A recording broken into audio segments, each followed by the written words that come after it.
And now we're live. Welcome in, ladies and gentlemen, to another episode of Necessary Roughness on the Bite Size Sports Network.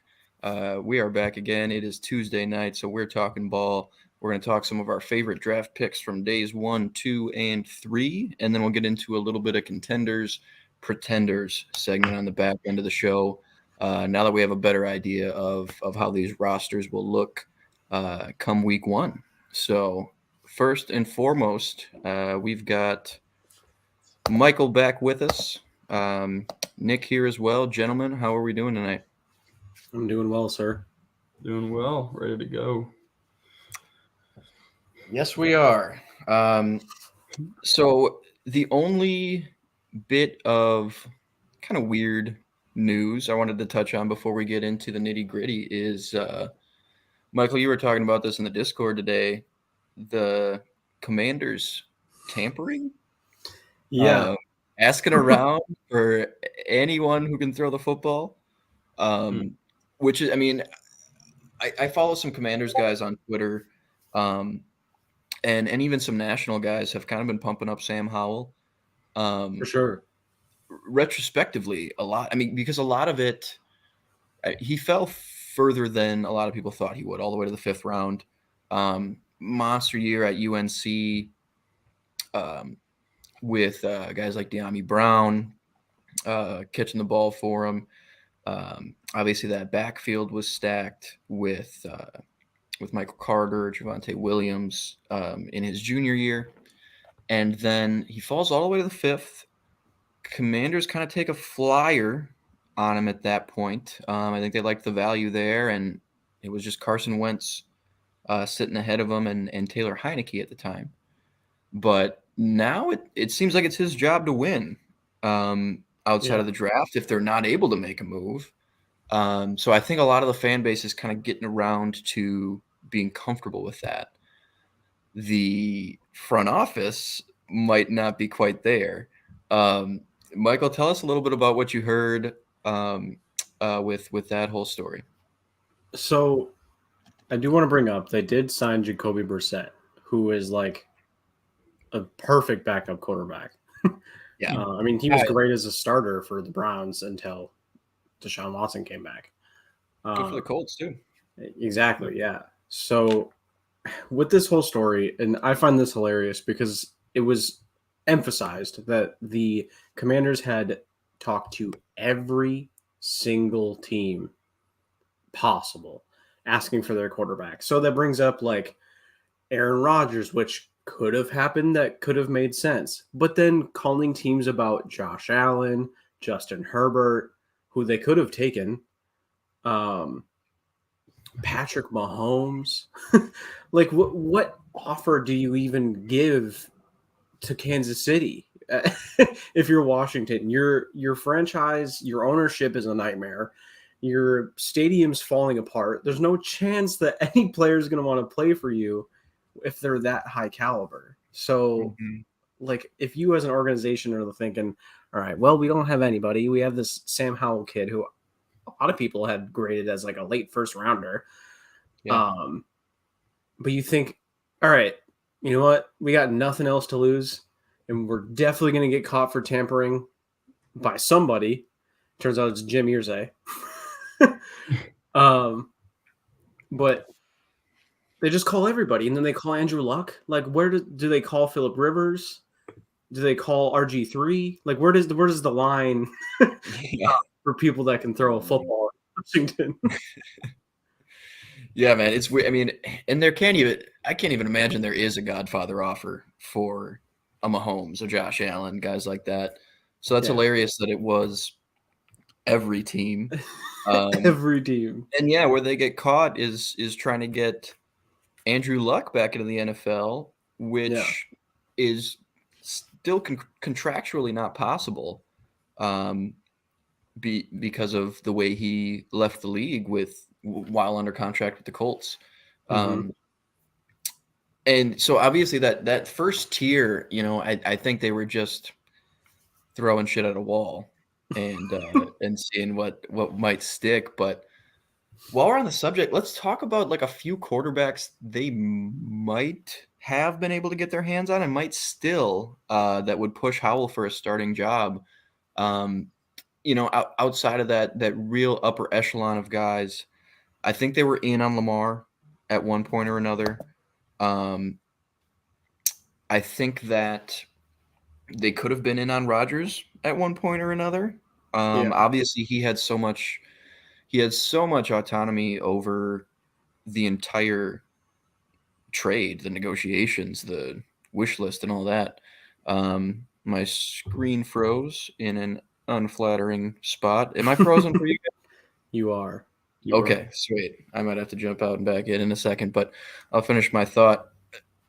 Where is that line, do you think, of quarterbacks that they potentially could still get on the roster? Throw out a few names that you think might still be possible. Like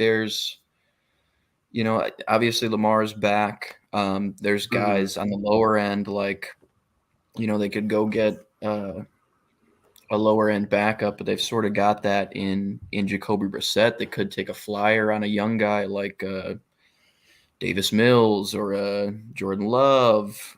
Hey, chill out. I knew that. Not happening. But it's a weird spot to be in because there's not a ton of veterans on the market.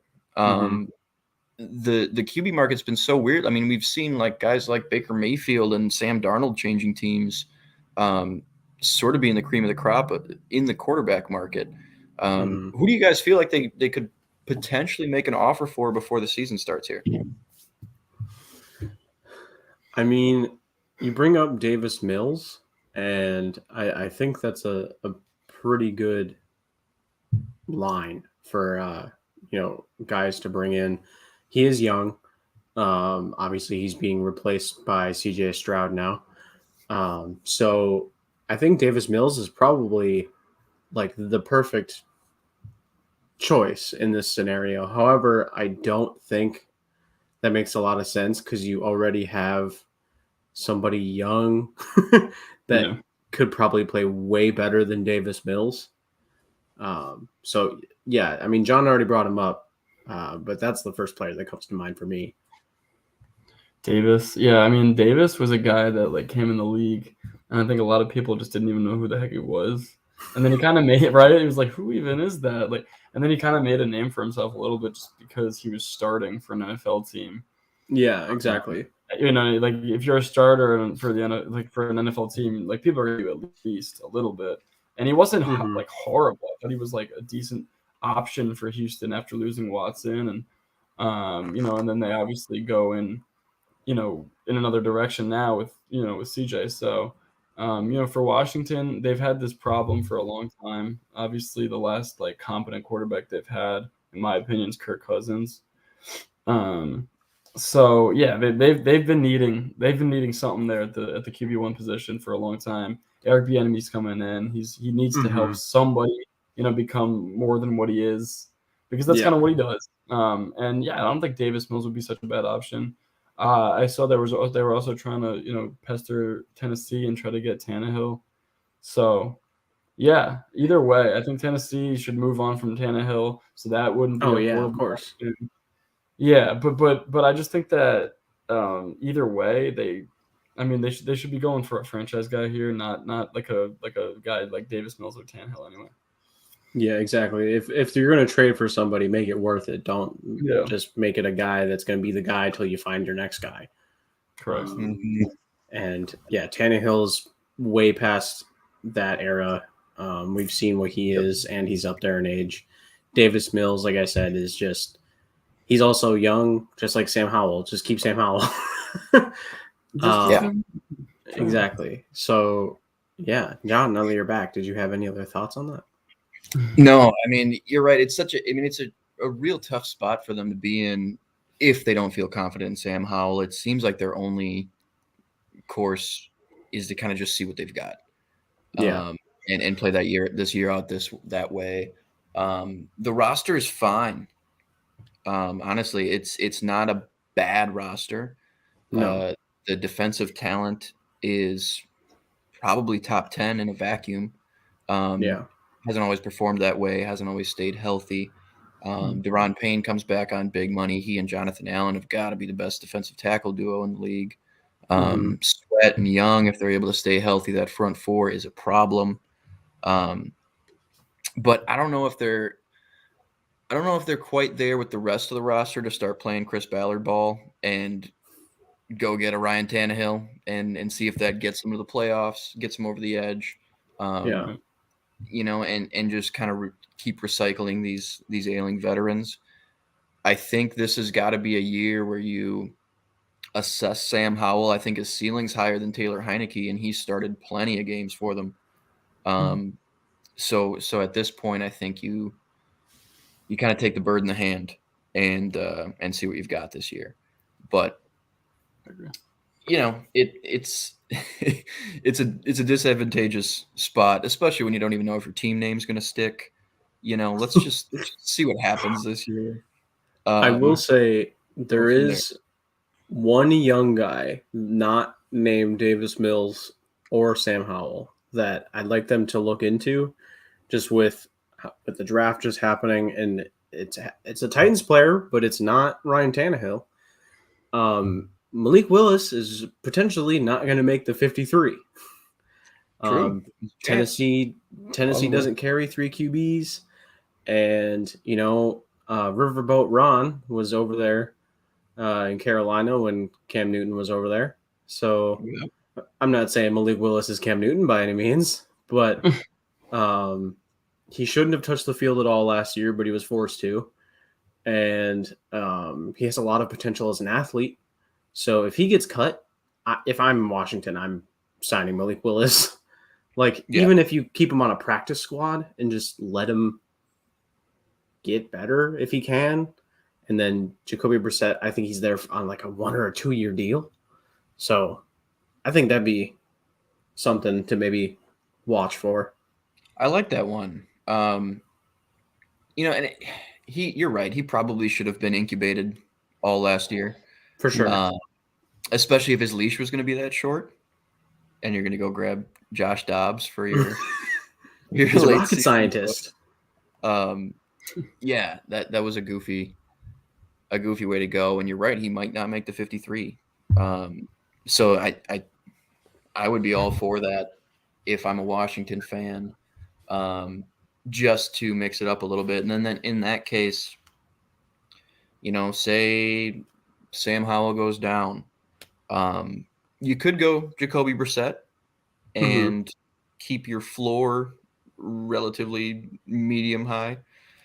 Or you could say, hey, you know, depending on when they get him onto the team, if it's, you know, early preseason, you know, Malik makes the 90, and then he makes the first round of cuts in Tennessee, and then they cut him like week 2 of the preseason.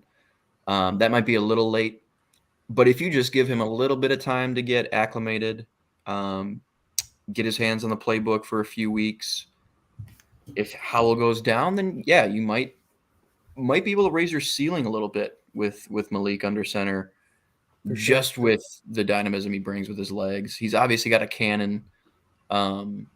He can uncork it, but you know, it's about getting the trajectory correct and process for him, you know, at an NFL level, which he's definitely got some room to improve there. So, but I like that one. That's a sneaky one. If they are really just, you know, checking every nook and cranny. Let's get into some draft action. We'll do this basically. We'll each give our favorite pick from each day of the draft. That's a pretty digestible way for me to go through it anyway. And we'll start with you, Nick. What was your favorite day one pick? Tell us why. Tell us about the value. Tell us about the fit. So yeah, I'm gonna go with Jalen Carter to the Eagles at 10, just because he was a bona fide top 5 talent coming into this draft. Obviously, he had the incident, but he needed to go to a team that was the perfect fit for him if he was going to have any success.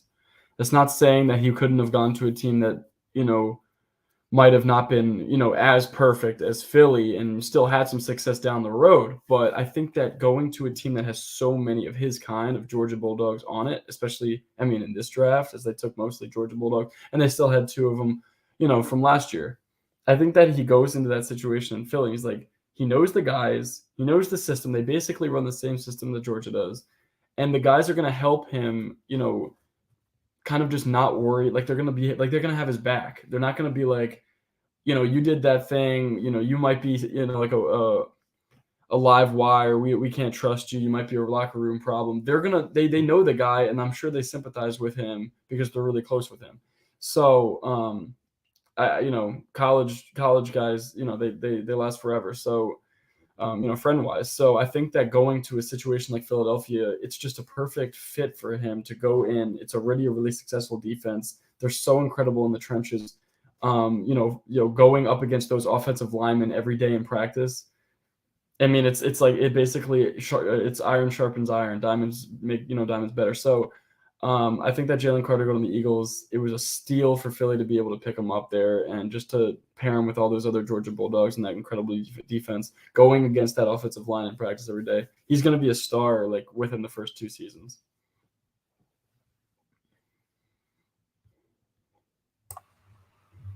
We're both muted. I agree.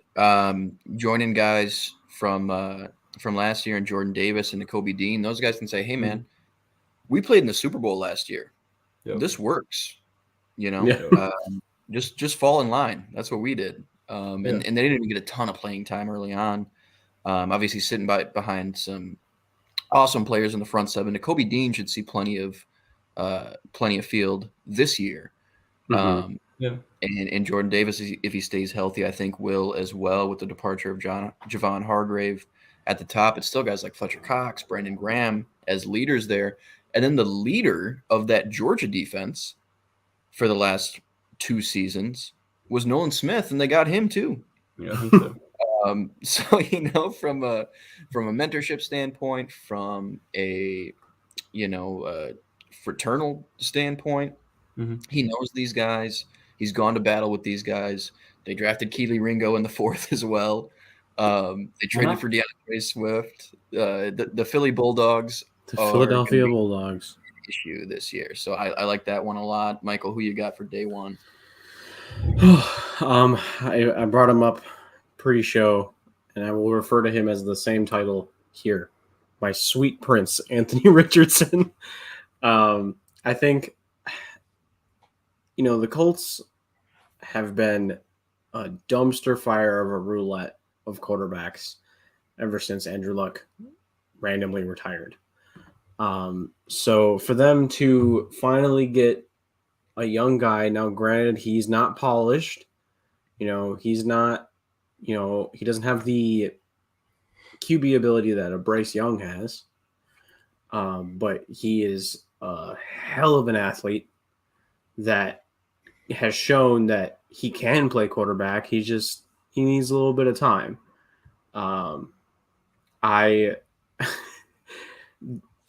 About 2 months before draft season, when things start to go from like realistic takes to like super crazy things that people are just throwing out there. There were some people that were mocking, and this had to be a joke, but some people were serious. They were mocking Anthony Richardson to go to Green Bay. And I saw that and was like, all right, I hate it because Jordan Love time. But also, if the situation was a little different, I'd be all for it. Come on, Goody. This is Title Town. Your quarterback's got to get an MVP before you draft his predecessor too early. Exactly.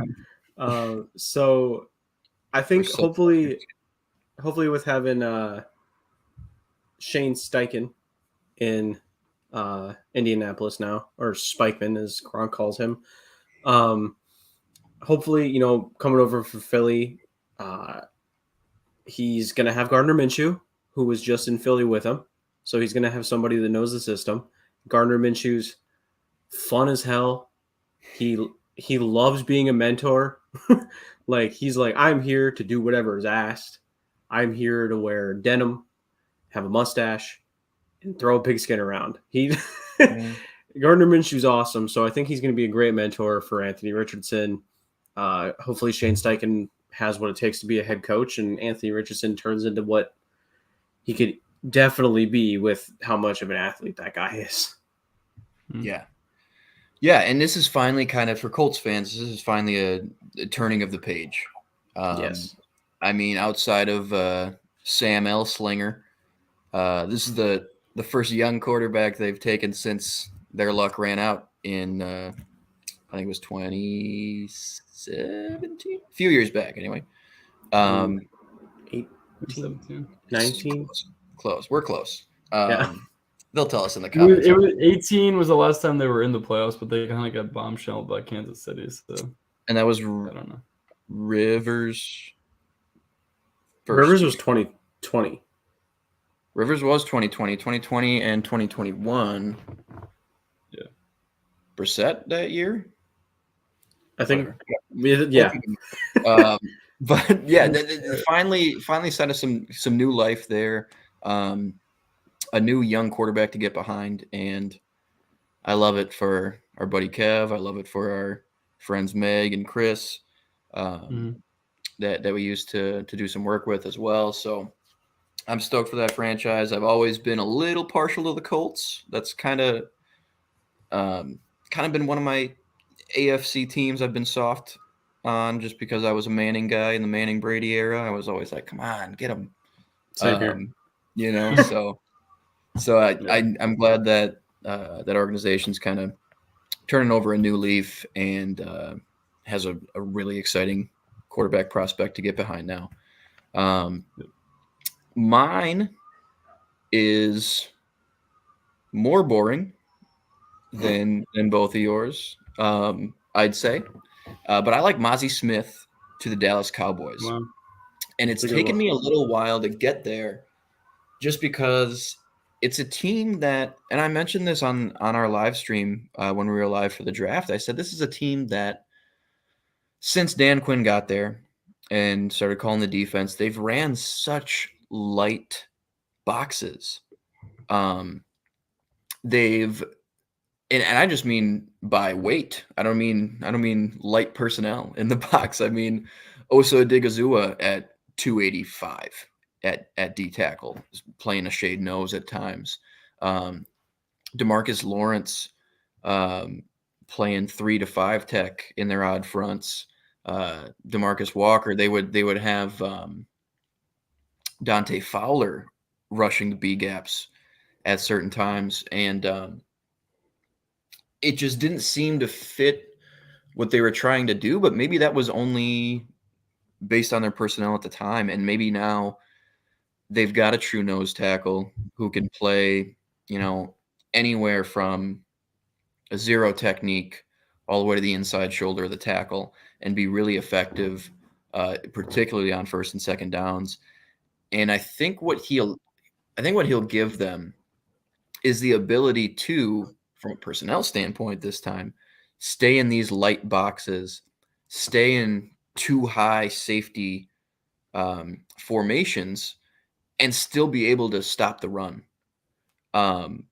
It'll allow them to sit in too high. They played cover 2 at, I think, like the 3rd highest rate in the NFL last year. They love to play 2. They love to play quarters. That helps out Trevon Diggs a lot.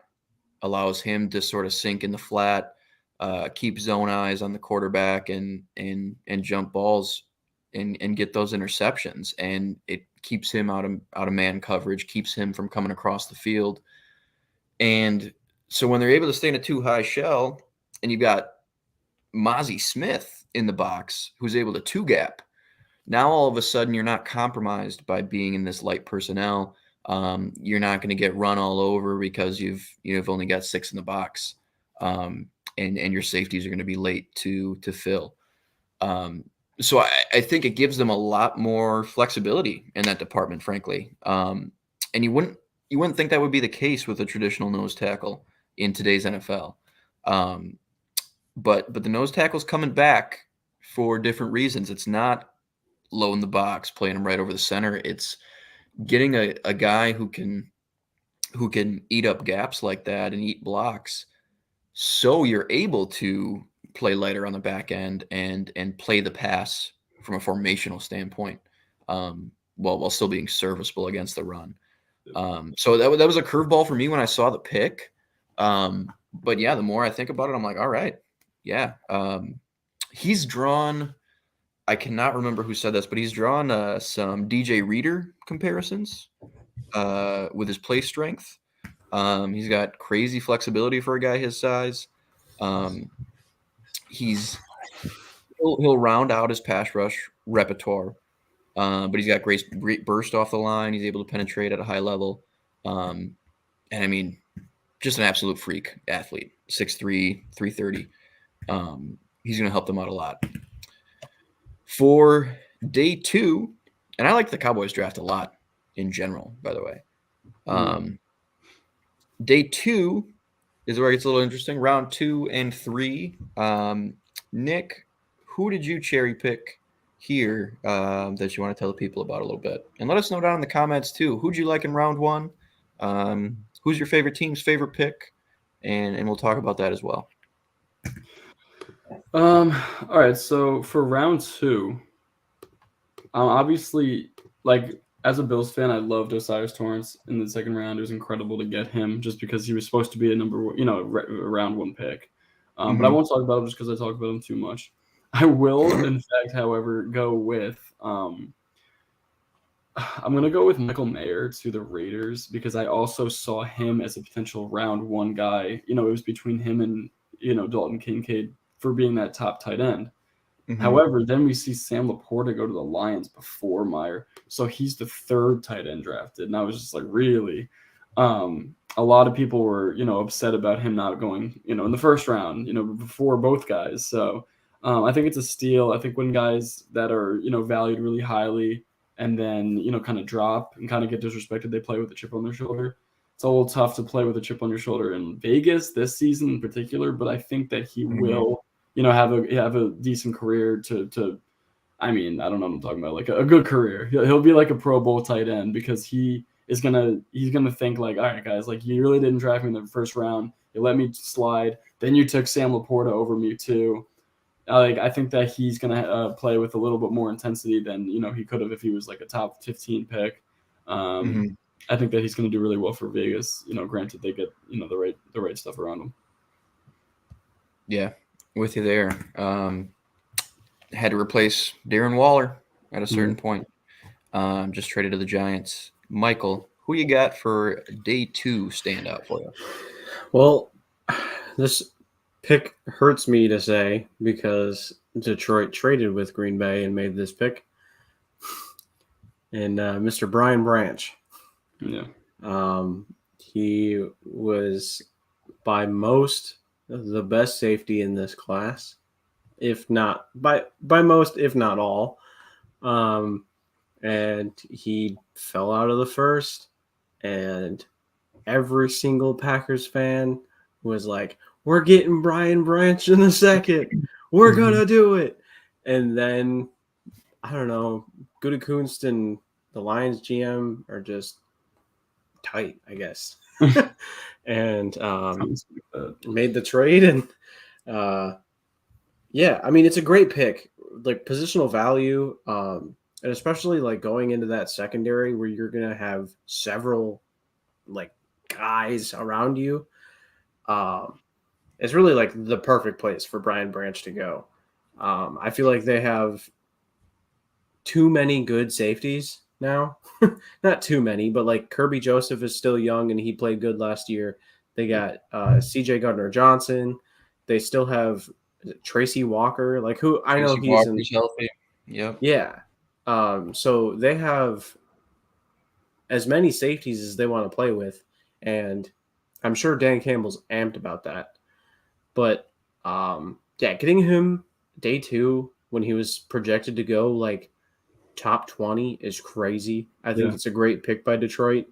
I think they kind of made up for their what the hell picks in the first round a little bit with the Brian Branch pick. So yeah, Brian Branch. For sure. Brian Branch. Yeah, I mean, I clamored for Branch vehemently at 23 for my Vikings. Um, and I was surprised he was on the board at 23. I haven't heard anything about a medical red flag or anything that would have dropped him all the way to 45. Um, but yeah, I mean, of course, Detroit gets him. Um, I was and I mentioned this on last week's show. They suddenly have probably the best collection of talent at like the strong safety nickel overhang type position in the league. When you think about CJ, who plays a ton of slot, um, and Brian Branch played 70% of his snaps in the slot at Alabama. Um, you've got guys like Cam Sutton and Emmanuel Mosley who've played slot in the past at a high level. It's just, oh yeah, Josh knows knows how I'm feeling. Emmanuel Mosley. Yeah, like it's such, and he and I talked too on the podcast as well, Josh. Early on, we wanted Cam Sutton really bad. Brian Flores was coming over from Pittsburgh to Minnesota, and we were like, oh, nice, we're getting Cam Sutton. Detroit takes him. We were like, Emmanuel Mosley's still out there, and Detroit takes him. We're sitting at 23. I'm like, dude, we're getting Brian Branch. Detroit takes him. So it's been tough to be happy for him, but it was a good draft for Detroit. When you look at just the collection of players outside of the draft capital value standpoint or positional value standpoint, even, it's a lot of good ball players.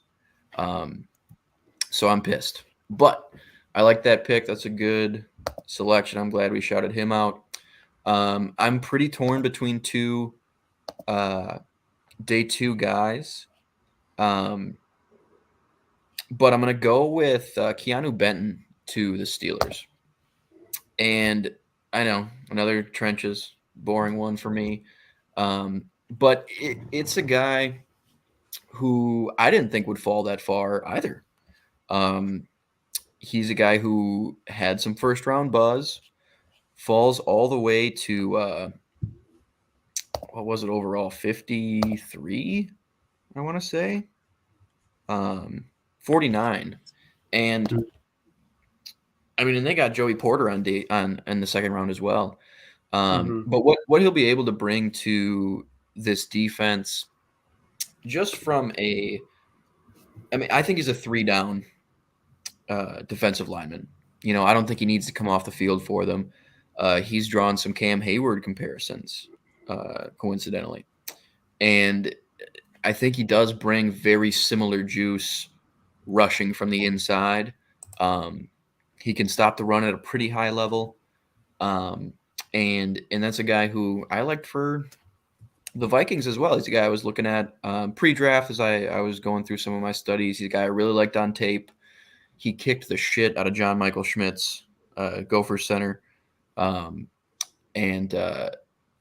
know, he was pretty good at the Senior Bowl. A lot of people's takeaways didn't really like him in the one-on-ones, but on tape, I thought he was awesome.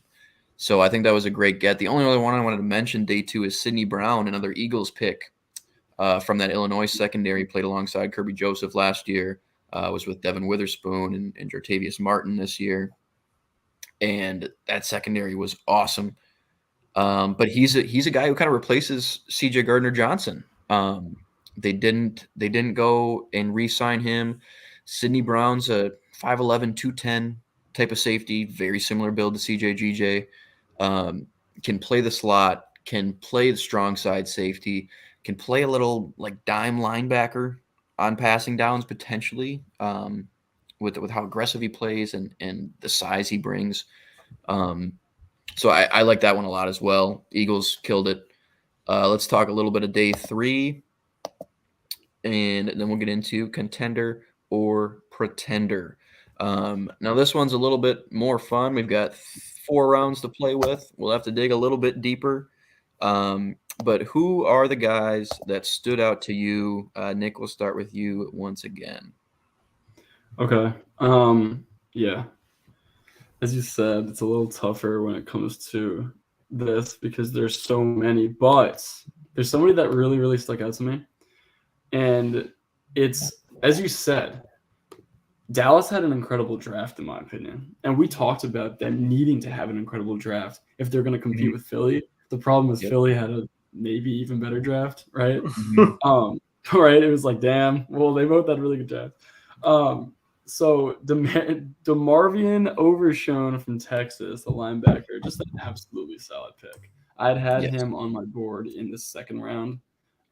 So I love these like high value picks where it's like you have them in like the second, or you have him in the first, and he goes in the second or third, and it's like I don't know where people are missing on him because I feel like this happens every season, and the guys that you see mocked in the second that go in the third or fourth, they turn out to be really good players, and it's like I don't know where you missed, but you missed, and now Dallas has them. So yeah, I was really excited for them to go get Overshone because he had been a really solid player in college for Texas. Kind of pairing him with those defensive beasts they have. Micah Parsons obviously going to the end now full time, so Overshone has that ability to play linebacker behind him. I really like the pick. I think that he'll flourish in that system and with Dan Quinn. Yeah, he's going to be one of those chess piece guys for Quinn. We saw how many different ways he used Micah Parsons in his rookie year. And Overshone could even be a guy who sort of ends up playing that like Jaron Curse role, playing that like big nickel overhang. He's got that big frame. He can play like some Tampa 2 linebacker with his size and length up the middle of the field. I think he's going to be another one of those guys on that defense that Quinn's able to just move around, can maybe spot fill if guys miss time with injuries in certain spots in the box. Could probably play a little bit on the back end. Was recruited as a safety, kicked down a linebacker at Texas, and yeah, that's another smash pick for Dallas, in my opinion, as well. Michael, who did you like in the back several rounds? So I'll finally go with the Green Bay pick here. Here we go. A very physical safety out of Iowa State named Anthony Johnson Jr. Good call. They picked him in the 7th round, which is kind of nuts. He, to me, should have been like somewhere around like 4 or 5 even. His NFL comp is John Johnson, which necessarily isn't great, but to have that kind of presence on your defense and a young rookie who, again, 7th round pick, but is kind of almost guaranteed to make the roster. Yeah. If you look anywhere on Packers Twitter, everybody is high on Anthony Johnson Jr. He is like just a rocket downhill. It's insane. He was interviewed with rookie training camps and stuff happening right now. He was interviewed and they asked him his like play style, and they're like, "Yeah, we hear you're pretty physical." He's like, "Yeah, I'd say I'm pretty physical." And then somebody made an edit. I have to find it on Twitter, but it's that clip, and then it cuts to him just rocking somebody in college, and that's what Green Bay needs. We need somebody who's a tackler. We need somebody who can just hit someone.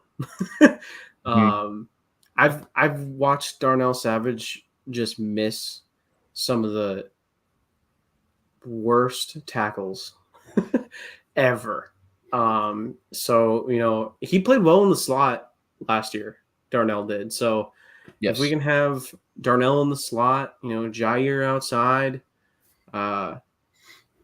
Rasul doing something. He's been asked if he'll play safety, and he's like, "I'll do what they ask me to do." But then Matt LaFleur is like, "Well, he's a corner, so that's where he'll play." But to have Anthony Johnson, maybe bring Adrian Amos back, who the hell knows is going on with that.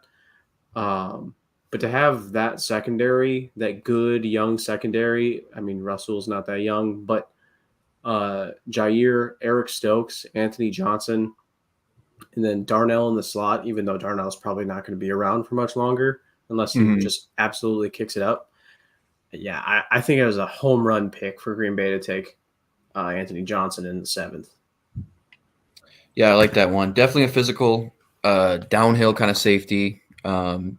Vikings have one too, and Lewis Seen said he wants to stack bodies, and that feels like the kind of motivation for Anthony Johnson as well. Seems like that's his demeanor out there. Yeah, that's a good snag. And you know what? You brought up a Packer, so I won't talk about Carl Brooks, but I like the Carl Brooks pick as well. I'm gonna go with Yasir Abdullah going to Jacksonville. Hybrid edge off-ball linebacker out of Louisville, and he just feels like a Jaguar. You know, he feels like he was part of that 2017 defense. Just a cannon off the edge, awesome speed. He has a pretty good pass rush repertoire. Undersized guy, 6'1", probably 240 on the high end. But he is just a spitfire. He has a rep. I can't remember who he was playing against, but he has a rep. He's playing will linebacker. They motion across the formation, and he's got the flat in their zone responsibility. They motion receiver across the formation. The passing strength is away from him. Receiver motions across and does basically almost a wheel route up the sideline. Shades him to the flat. All of a sudden, he runs up the sideline. The corners followed the tight end seam, and he turns his hips and runs with this wide receiver up the sideline, turns and picks the ball off right at the goal line like a cornerback. And you just see that, especially on passing downs, whether he's rushing the quarterback or he's covering a tight end, running back in the flat. You won't see him much covering actual wide receivers, but he has the ability to do so, and he has great instincts as a cover guy as well. Rarely will NFL defensive coordinators get out schemed to the point that he is matched up with a wide receiver, but he has that in the toolbox, and I think he's going to bring a lot to that Jacksonville defense. They love speed over there. He's got that in spades. And I thought that was a snag of a pick. And that was right at the top of the 5th round, if I'm not mistaken. Couple other interesting ones that we'll just touch on before we jump to our next segment. Puka Nacua, all-name team, first of all. Heading to the Rams. BYU runs a lot of McVay-ish kind of stuff. And he projects to kind of like Robert Woods' role. Might be a really high-value get for them at the bottom of the 5th. I like the Colts taking Blake Freeland, most athletic tackle in the draft by a mile. I think his vertical is like 39 inches or something ridiculous at size. Yeah. Maybe 37. Yeah, it was unbelievable. And another Colts pick, they got A squared on us all the way down to the 4th. I thought this is who Nick was going to bring up, to be honest. But Adetomiwa Adebaware. No, because I talk about him too much. Yeah, you're right. You know what I mean? I gotta if I keep on bringing up the same players, people are gonna be like, all right, we fucking get it. Like, it can't be like Darnell Washington to the Steelers. But when we were talking about him going late first, now we could really talk about that value in the 4th, right? Yeah. Well, that was a good smattering of draft picks to touch on. Now we're going to talk a little bit of contender or pretender. I've got 6 teams for us to talk about today. I feel like they're all sort of in that tier 2. in the NFL right now where we're not sure they're going to be there towards the end of the season, but their ceiling feels like a conference championship, Super Bowl kind of team to me. I think we can all agree that real upper echelon of the NFL right now is something like Eagles, Bills, Chiefs, Bengals, Yeah. maybe Niners. Probably Niners, I should say. Probably. But It just depends on what they do with their QB. someone said that Sam Darnold is the most talented thrower of the football to ever wear a 49ers uniform. I saw that and audibly laughed. So, well, hey, we'll take that for what it's worth. Maybe in Kyle Shanahan's offense, like Yeah. it's not. And the rest of that roster is so solid that we'll just see what they find out at quarterback, and maybe it'll be enough. So I have a question before we start this, though. What do you got? Is this contender for contender to win the Super Bowl, or contender to like meet or exceed expectations of what we had for them? So these are all teams that the contender side is, let's say, they could win the conference. Okay. You don't even need to go so far as saying this team could win the Super Bowl. Okay. But these are all teams that I feel like could sniff that conference championship ceiling this year. And once we get to that point in the season, Final Four, you're talking contender. Pretender is, one and done in the playoffs, or you feel like they might not even make it. I'd say for kind of categorizing those. Okay. First one's one of mine, so I'll see if you guys are there with me yet. Michael, how do you feel about the Chargers? What's the vibe? Contender or pretender? No, I mean, I think they're contenders. I think that division's still going to be hard as hell when you have Mahomes. And if Sean Payton can, tap into pre-Denver Russell Wilson, then that division's going to be hard. But, I mean, they didn't take the receiver I wanted them to take in the draft. I don't think he's really the best one for Los Angeles. But, they've surrounded Justin Herbert. They got Kellen Moore over there now. It's going to be a much different situation offensively. And I think that's a huge difference maker, considering, they blew that 27-0 lead in, against Jacksonville in the playoffs. So for them to not rebuild their offense, but install a new offense, I think is going to be super friendly to Justin Herbert. I think Kellen Moore is going to have the time of his life teaching that guy his system. And I could easily see the Chargers contending this year. Yeah, I'm kind of there with you. Nick, what do you think? I mean, so the first couple of things he was saying, I was like, he's building my argument for me. I'm loving it. He said, listen, it's a tough division. He might become, Russell Wilson of the past. I'm like, yeah. And then he was like, but I'm like, oh, what? Argument for me. So I'm going to say pretender because of all those reasons, man. It's such a tough division. And if we're talking,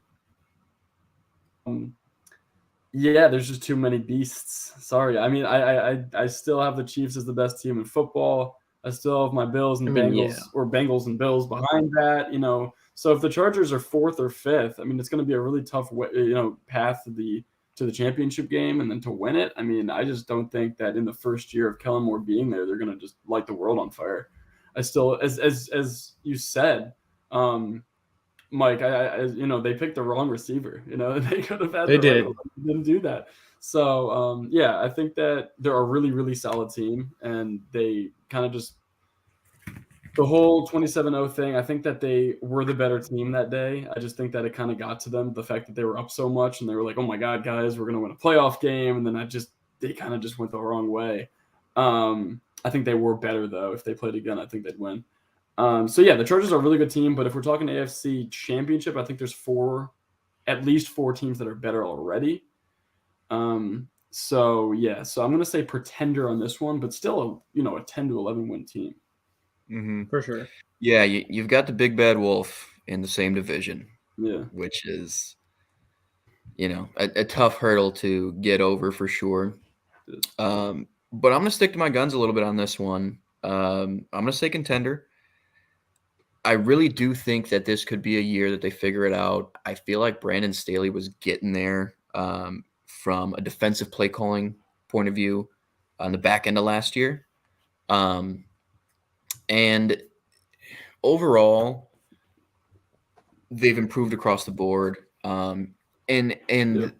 they'll sort of improve by default if they stay just a little bit healthier, or if the guys that get hurt aren't 5 of their 7 best guys.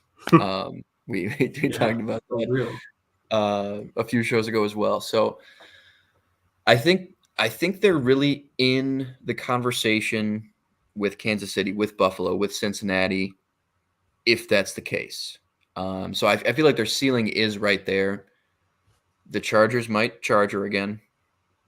I won't rule that out. But I'm gonna go I'm gonna go contender for this one. Contender for this one. I think the Chiefs should really watch out in that division.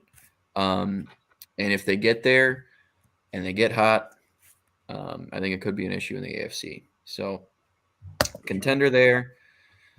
Now we've got the assholes of the draft, the Lions, taking all the guys we want. Of the draft. Yeah, man. They're just. I mean, they were poaching on my land. I had staked claim on several of these prospects. And all of a sudden they're taking them all. They did the same thing in free agency. They poached my free agent wish list. And I'll try not to let that affect my decision here. Nick, what do you think? Contender or pretender? Yeah, it's a simple answer. I think I'm gonna go with contender on this one. There's 3 teams from the division that have true potential, right? The Packers, they still have some potential. You never know. And then you got the Vikes and the Lions, and I'm gonna pick the Lions to come out of it just because they just, as you just said, they poached all your guys. They did all that. They're on a winning trajectory. Over the last 1 year, and they just have a really good thing going. I love that pick in the first round. I didn't like the value of it with Jack Campbell. He's a very good player, but he could have been selected in the second round. But they still got him, right? It's like, who cares where you're drafted? Like, you're on the team.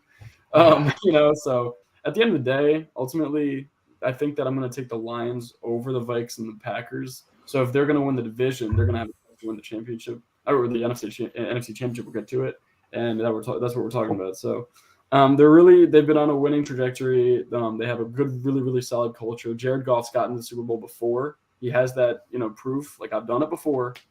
And now he's finally in a really good system again. And they got I'm so excited for Jameson Williams, and obviously they get rid of Swift. They get Gibbs. Pretty excited for him. He should be a pretty hot commodity coming out just because he was drafted, and then he's the number 1 guy instead of the guy that's been the number 1 guy. It's pretty insane. But the Lions, they're a crazy team. They know what they're doing somehow, and I think that they're contenders this year. Yeah, and say what you will about the Gibbs pick at 12. Yeah, they said they would have taken him at 6 without the trade back, so they like that value. And say what you will about the positional value, but Jahmyr Gibbs is a guy who lined up either out wide or in the slot in college this past season over 90 times. Mm-hmm. So I mean, he has serious route running savvy. He has that flexibility to really become a dynamic part of the offense, not just the running game. So I think that's where you can sort of justify it, but I don't think anybody was going to steal him from them for a while. Right. I mean, even if you just waited till 18 and then took Jack Campbell at 33, I think so. Yeah. It's like I don't know. It was nuts, but in the end of the day, it didn't preclude them from getting some more very talented guys in the second round. A guy in Brian Branch, who a lot of us would have said could have gone at 12. Yes. So So if they're gonna get somebody in the first round where people expect them to get in the second, but then they got a guy in the third where you could have seen him go in the first, it kind of evens out in a way. right, we'll give it to him. Give it to him. Brad Holmes, passing grade. You made up for it. Yeah. I'm still gonna go Pretender. Just by a hair. I love Ben Johnson coming back to call that offense. I think that was a huge win this offseason. I love the offensive line in particular. Where I'm not there yet is the front seven. I think they still have a huge weakness with being able to stop the run. We'll see if Aleem McNeil has a healthier season. I liked him coming out, real nose tackle type, just the bowling ball frame that you want to see up the middle. But I'm not quite there yet with Goff. And I like Goff. I think he plays really well to Ben Johnson's scheme. But I think you need more weapons around him. We'll see how Laporta looks. But with Jameson Williams, another 6-game suspension, I'm just not all the way there with the roster. I feel like it's still just 1 year, like this one more building block year away. But I think they make the playoffs. Whether that's as a division champ or a wild card, I think they're one of the best 7 teams in the NFC. I think just come playoff time, when they're really able to be game planned for, and it becomes a grinded out kind of game, I think that's where they're going to be exposed, particularly on the defensive side of the ball. They should be able to run it with the best of them. I think what Jahmyr Gibbs will add to the passing game will sort of help to supplement the relative lack of talent in the pass catcher group, I should say.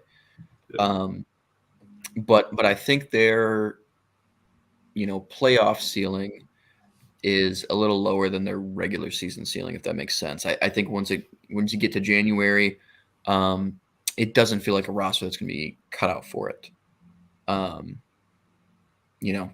My grudges aside, I'm just not quite there. Let us know in the comments down below what you think of the Detroit Lions this year. Do they win their first division title since 1993? We'll see. Michael, what do you think about the Lions? I mean, I wish I could just verbally copy paste what you just said. I definitely think that the Lions will make the playoffs. I would say pretty in the NFC North, in our division. And I hate to admit it, if Justin Fields can throw, that division is going to have 4 teams with good potential to do something. And then nobody's going to know what the end of the season is going to look like for that division. So, but I could see the Lions winning the division. And if they don't, they would absolutely make the playoffs of the wild card. But when it comes to just like you said, their front seven is not impressive. And when you're going up against teams in the playoffs with insane offensive lines like the Eagles, the Cowboys still have a good offensive line. Niners as well. Niners, those are teams that are built for playoff football when it comes to both their offensive line and their front seven. Mm-hmm. So, I mean, especially San Francisco and Philadelphia. So, I think there's just a real big mismatch in that department for them to really make it too far and potentially play championship football. Yeah, that's kind of where I'm at. Let's jump back over to the AFC. We know Lamar's back. Lamar is back. They got Zay Flowers That's right. in the draft. They got Odell Beckham Jr. I forgot about that. Yep. I They didn't. still have Rashad Bateman. Still plays Yeah. football. Mark Do like Andrews. Still plays Great football. tight end. They don't use him enough. He still plays football. They have lost a few pieces on the interior of that offensive line. I think the offensive line of the whole offense, that's probably the most questionable unit. But they've still got pieces on defense. You know, it's a relatively middling group with Marcus Peters falling out of his prime.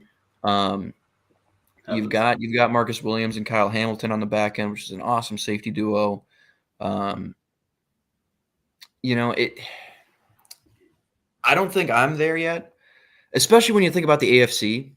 But you know, if any of their running backs stay healthy and Lamar stays healthy, they're gonna be a tough out. They're gonna be a really tough out.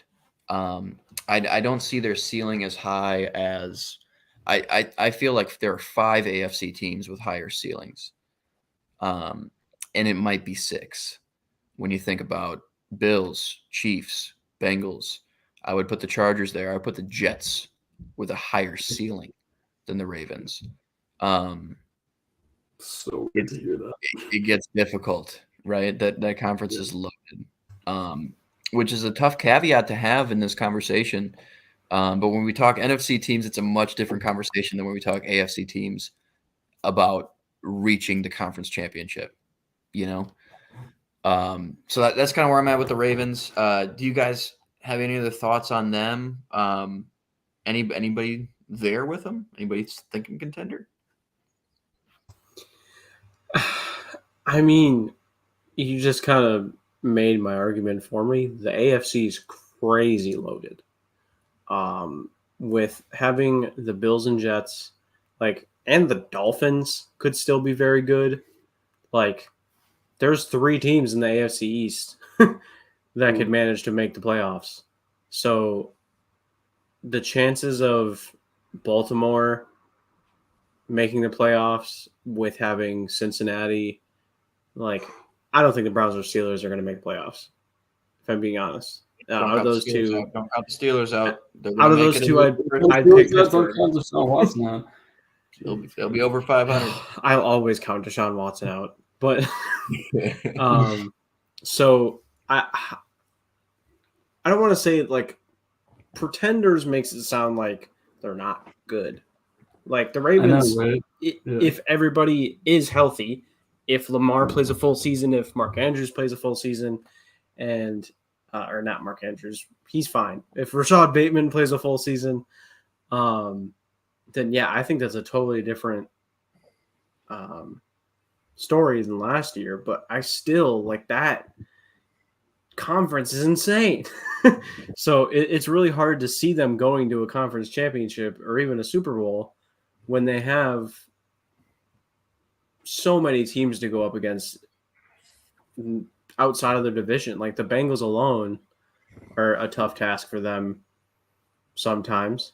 So, I'm going to say pretender, but it's if they do make the playoffs, I think that they would at least go to the divisional. I don't see them losing in the wild card.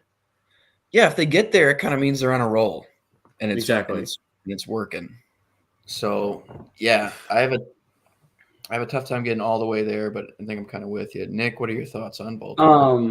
Yeah, I just want to take a moment of silence here for the AFC. I mean, it's ridiculous. It's also so cool to see how many good teams there are.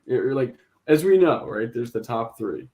And then the Jets have an incredible defense. Now they get A-Rod and Breece Hall and Garrett Wilson.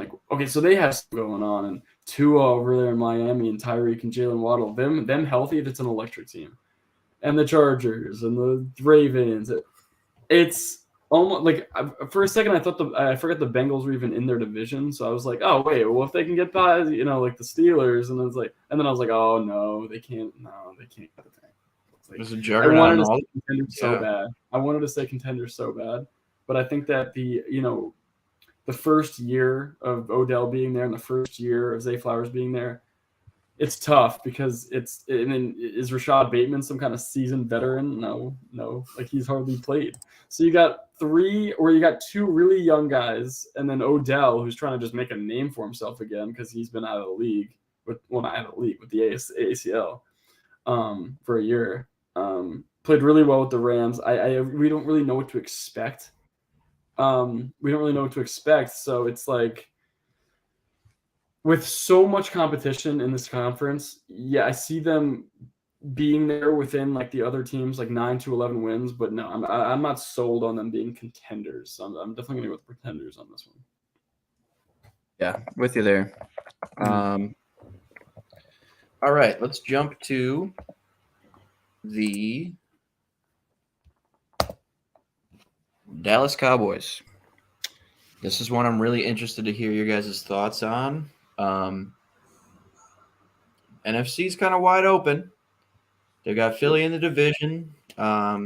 Michael, where are you at with Dallas right now? I mean, my heart says pretender just because I hear the word Dallas Cowboys and I get sick. But like you said, the NFC is wide open. Outside of like Philadelphia and San Francisco, who knows, really? And even then, outside of Philadelphia, like the Niners could just be forced to start Sam Darnold or Trey Lance, and what if they both suck because Brock Purdy can't throw with his injury? So it pains me to say it, but I kind of have to say that Dallas is a contender. I don't think they beat Philadelphia though. I in a playoff situation, I don't think that Dallas beats Philadelphia. And if I had to like pick the percentages, I would, 6 times out of 10, I'd go with San Fran over Dallas. But I'm going to say contenders as much as that hurts. Yeah. Yeah, I mean, how can I disagree? I'm barely off the soapbox from the Mozzie Smith pick and their draft.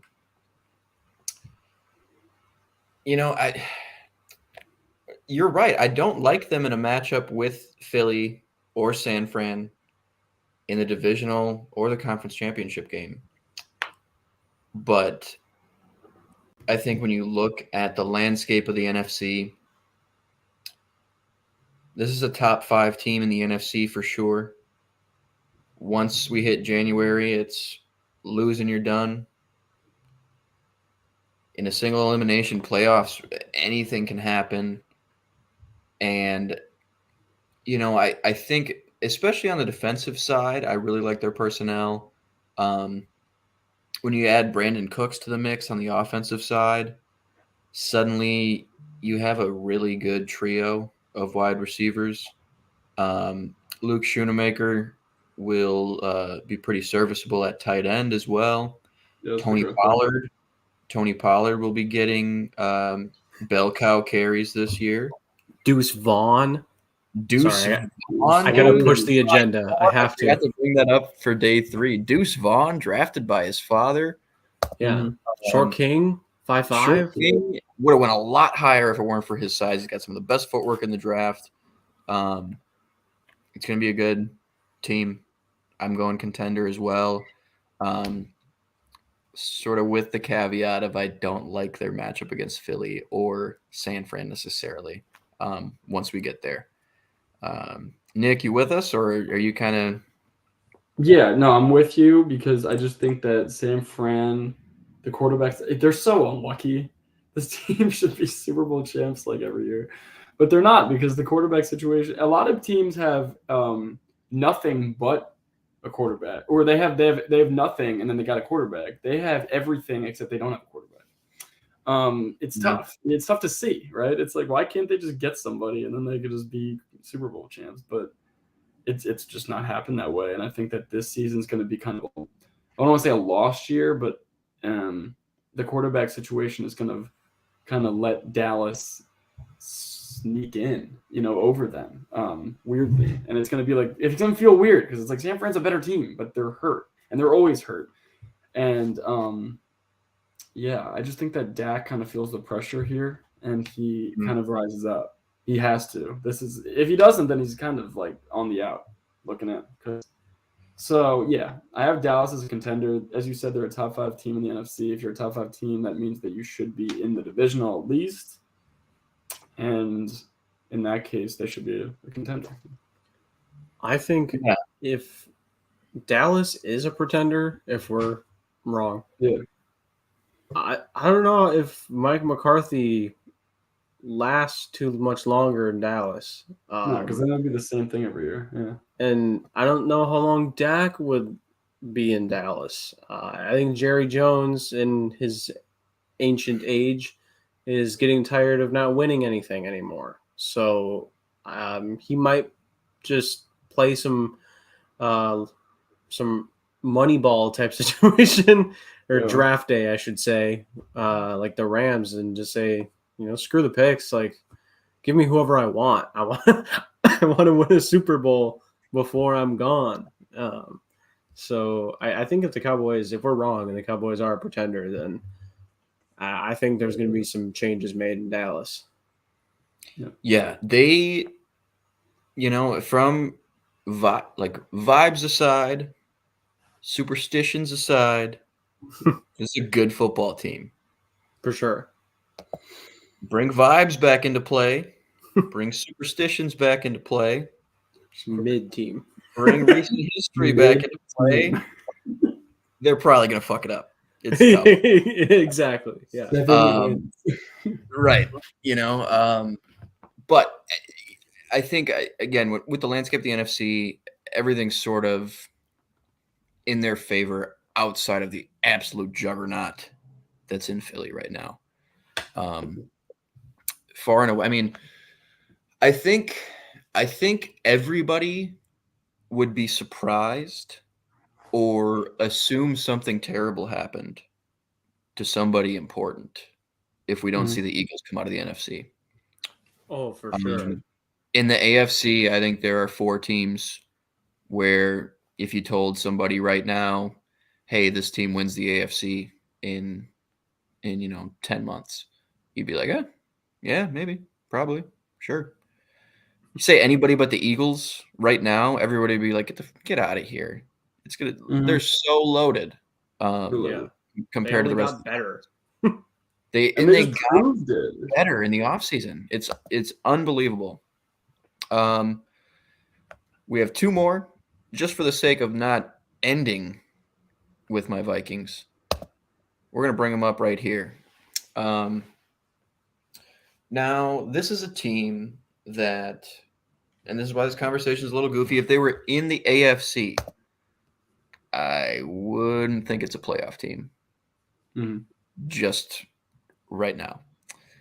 But in the NFC, I think they pretty irrefutably have a top 4 quarterback in the NFC. Maybe as high as 2. I think that top tier is really something like, I mean, it's probably Hurts. And then next it's probably something like Cousins, Dak, Goff, Stafford, maybe. Kyler Murray's going to be out. Daniel Jones is a farce of a man. He's not. It's not. He's not going to be good. He's not good.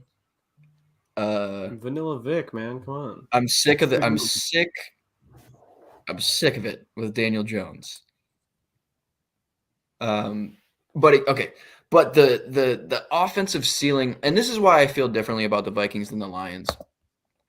I feel like the Lions might have the edge in defensive talent. I think the Vikings have a clear edge in defensive coaching, and defensive scheme that will come into play this year with Brian Flores calling the shots. He dismantled Jared Goff in the 2018 Super Bowl as a defensive coordinator of New England, held them to 3 points. And it's and I think the offensive ceiling is much higher than that of Detroit. When you consider Jordan Addison added to Justin Jefferson, you've also got TJ Hawkinson, top 4 tight end in the league. If Jordan Addison hits, they're suddenly in the conversation for best wide receiver duo in the league. You'll see this team go to a lot heavier personnel and start to run the ball at a higher rate, in my opinion. At least that's kind of what the tea leaves are saying. And top probably 3 tackle duo in the league. The interior offensive line has some question marks, but this is also going to be year 2 with all 5 starters together, and continuity on the offensive line is a huge thing. So I'm going to go Contenders. It's kind of the same as Dallas, though. Like, I don't like the matchup against Philly. I couldn't, if I were betting money, I couldn't bet against Philly if it's Minnesota. I couldn't bet against San Fran if it's Minnesota. But I think Minnesota and Dallas are kind of right there. Just, if something goes wrong for Philly, if something stays wrong for San Fran with the quarterback situation, I think either of those teams could sneak in, and I wouldn't be shocked. So that's my spiel on the Vikes. What do you tear me down? What are you guys' thoughts on the purple? I just feel like you're trying to convince yourself. I'm year round, Nick. 365 days a year. I'm trying to convince myself. Right? Yeah, that's what we're all trying to do. It's all we're trying to do. But yes, I'm it's working on me. Yeah. I just think of like what I said with the Lions. If I said Vikings are also contenders, people would be like, that doesn't make any sense. So I have to say pretenders. When I see it, right, out of the teams that are out of the North that will slip in because San Francisco is going to slip out, which is what we're all anticipating, it might not happen. Then I think it would be the Lions and the Cowboys, and then not the Vikings and the Cowboys. But it could totally go the other way. It could be like 11-6 and 10-7. Or 11-6 and 10-7 the other way. We don't know. I don't know. Yeah, I'm there with you. Yeah, could go either way. Yeah. And it's kind of like it's the Dallas thing too, where if we're going to talk about vibes, they're probably going to shit the bed. Justin Jefferson's going to be yelling at Kirk Cousins from the end zone. Yeah. It's just probably going to be terrible for me. But I think they could do it. I think the ceiling is there. I think the ceiling is contender. Sure. And I'm a glass half full guy. Michael, what do you think about the guys on the other side of the border? Well, I'm a pessimist by nature. Not really. I'm a realist by nature, but I say pessimist from my perspective specifically, being a Packers fan. Obviously, who knows what Green Bay is going to do? Jordan Love could be bad, or he could be a top 4 NFC QB. Who knows? So that top 5 QBs in the NFC is ripe for the taking. Exactly, it's very much so for the taking. So, like Nick said, like I did bring up, Detroit could like easily win the division. But so could Minnesota. With Brian Flores coming over, and I know that the Vikings defense still is missing some key pieces. And they have a lot of older guys, and who knows what their edge rushers are going to look like. Za'Darius Smith is not going to be on the roster, is going to be. I know he's under contract, but like the dude doesn't want to be anywhere anymore. So, but I mean, to kind of do the opposite of what Nick said, if I had picked Detroit, I also have to pick Minnesota to be a contender, just because this division could be super competitive, or they're just going to be the 2 best teams and they'll be super competitive. And maybe Minnesota makes it in as the division winner, and Detroit makes it in out of wild card or something like that. Because the NFC, like we've said countless times now, is wide open beyond Philadelphia. Mm-hmm. So, yeah, I'm going to do kind of the opposite of what Nick said. I like it. All right. I didn't mention this team on purpose as we talked about the NFC, but I feel like they're right there as well. If we're talking, we'll give San Fran the benefit of the doubt.